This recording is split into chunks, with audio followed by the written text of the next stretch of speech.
সম্মানিত দর্শক শ্রোতা, আসসালামু আলাইকুম। আজকের বিষয় হচ্ছে ডক্টর মোহাম্মদ ইউনূস নিজেকে এবং আওয়ামী লীগকে প্রতিষ্ঠিত করার জন্যই মূলত বিএনপি নয়, এই ভারতের প্রধানমন্ত্রী নরেন্দ্র মোদীর সাথে সাক্ষাৎ করেছেন, বৈঠক করেছেন। আর সেই বৈঠকের ফলাফল সম্পর্কে আমার বিশ্লেষণ আপনাদের সম্মুখে শেয়ার করছি। দেখেন, আমরা সব সময় কিন্তু ভারতের বিরুদ্ধে মিছিল করেছি, মিটিং করেছি, এমনকি বাংলাদেশে ভারতের দালাল বলে আমরা গ্রেপ্তার করতে দেখেছি, আমরা নির্যাতন করতে দেখেছি, আমরা লুটপাট করতে দেখেছি, দখলবাজি করতে দেখেছি।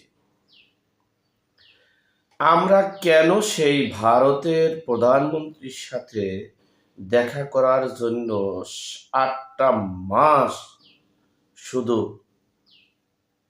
আকুতি বিনতি করেছি, বিভিন্ন কৌশল অবলম্বন করেছি, লবিস্ট নিয়োগ করেছি? বিষয়টা কি? এরপরে দেখেন, আমরা মিডিয়ার মাধ্যমে জানতে পেরেছি কয়েকবার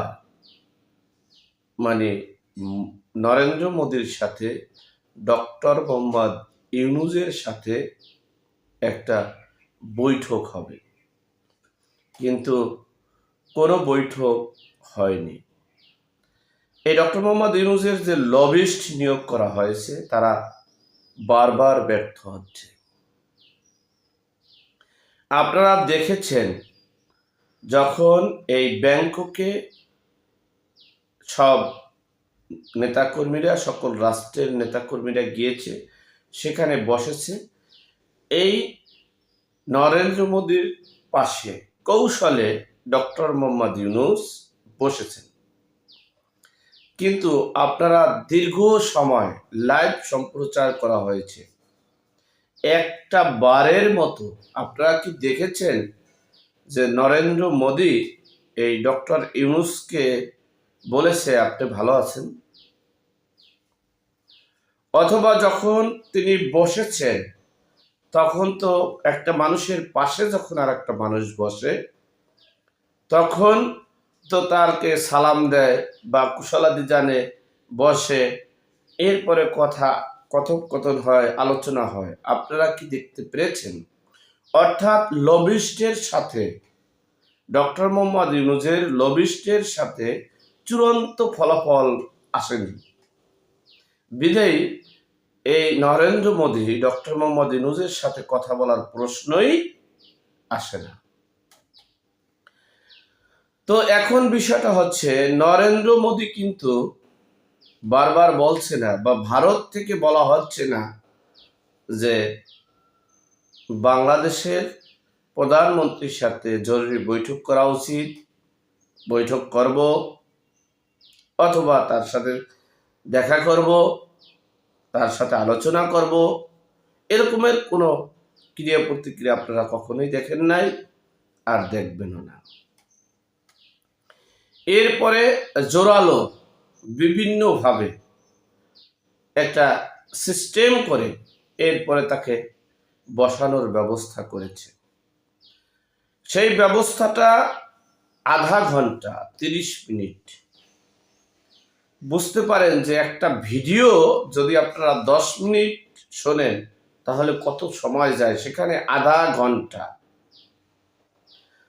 ঘন্টার যে ক্রিয়া এবং প্রতিক্রিয়া,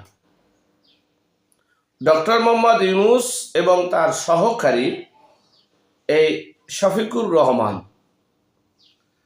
তাদের যে একটা মব তৌহিদ জনতা আছে, যেটা খেলাফতি রাষ্ট্র কায়েম করা হবে, আমার কাছে বিভিন্ন তথ্য আসছে। এই খেলাফতি রাষ্ট্রের এক প্রধানের প্রধান, অর্থাৎ সমন্বয়কারী থাকে না, নীতি নির্ধারক পর্যায়ের একজন নেতা বলছে, আমাকে অফার দিয়েছে, ফোন দিয়েছে, বলেছে এই দেশটা ইসলামকে এবং খেলাফতি রাষ্ট্র কায়েম করতে হলে তোমাদের মতো প্রবীণ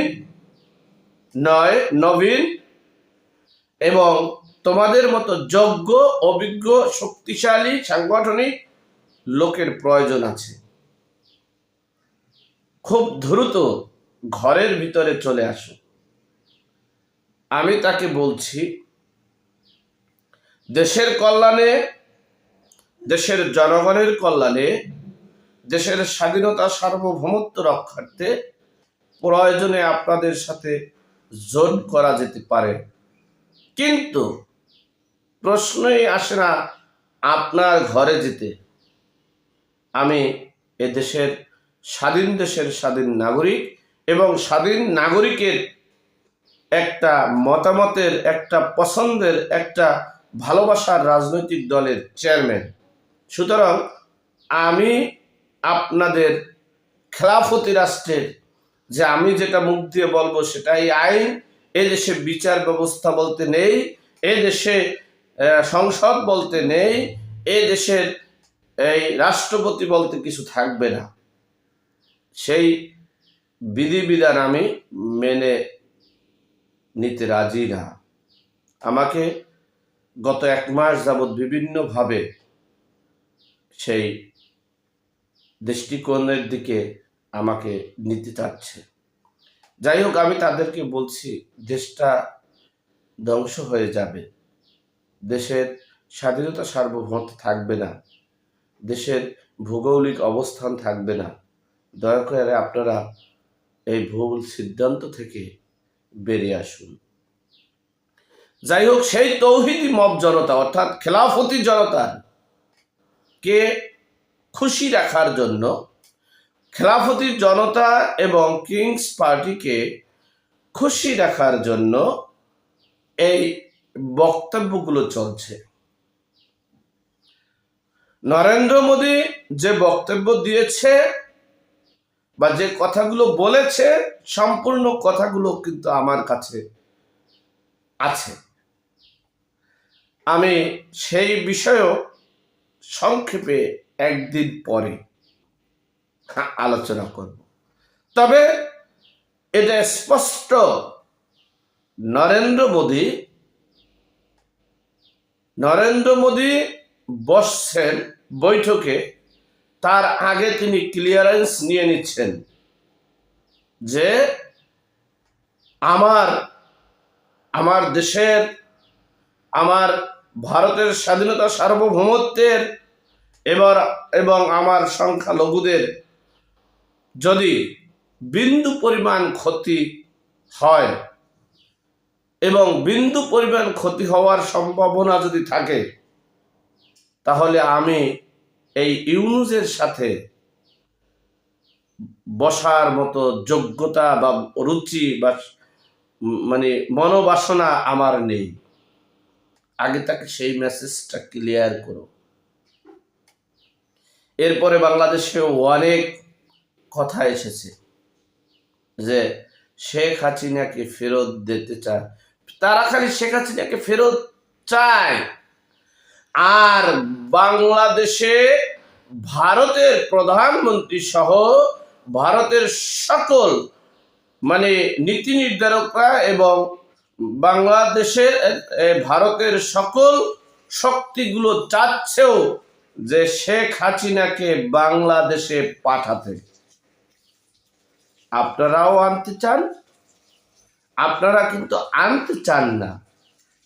আপনারা বাঁচার জন্য নিজেদের সামনে মূল ধরাইয়া চলতে চান। আর ভারত শেখ হাসিনাকে, যুক্তরাষ্ট্র শেখ হাসিনাকে, যুক্তরাজ্য এবং পশ্চিমা রাষ্ট্রগুলোকে শেখ হাসিনাকে বাংলাদেশে পাঠাতে চায়। বুঝতে পেরেছেন?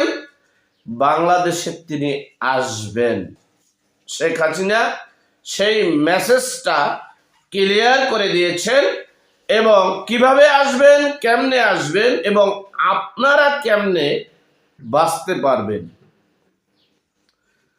একটা কথা স্পষ্ট, যেই নরেন্দ্র মোদী আমাদের বাংলাদেশের সবচেয়ে বড় যারা ডেভিল তাদেরকে রক্ষা করতেছে, তাদেরকে হেফাজত করতেছে, তাদেরকে লিড দিচ্ছে, আর সেই নরেন্দ্র মোদীর সাথে দেখা করার জন্য আমাদের জীবন, যৌবন, অর্থ, লবিস্ট সব কিছু বিনিয়োগ করেও আমরা সেই নরেন্দ্র মোদীর ডিসিশন বা সেই নরেন্দ্র মোদীর বক্তব্য, সেই নরেন্দ্র মোদীর এর পদক্ষেপগুলো আমরা শুনে কাজ করব। স্পষ্ট, নিট অ্যান্ড ক্লিন, সময়ের ব্যবধানে সব কিছু আপনারা জানতে পারবেন।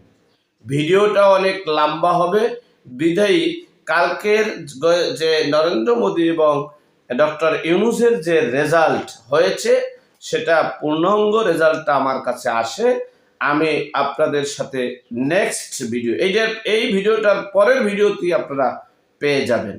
আল্লাহ আমাদের সকলের সঠিক জ্ঞান দান করার তৌফিক দান করুক। আমিন। আসসালামু আলাইকুম।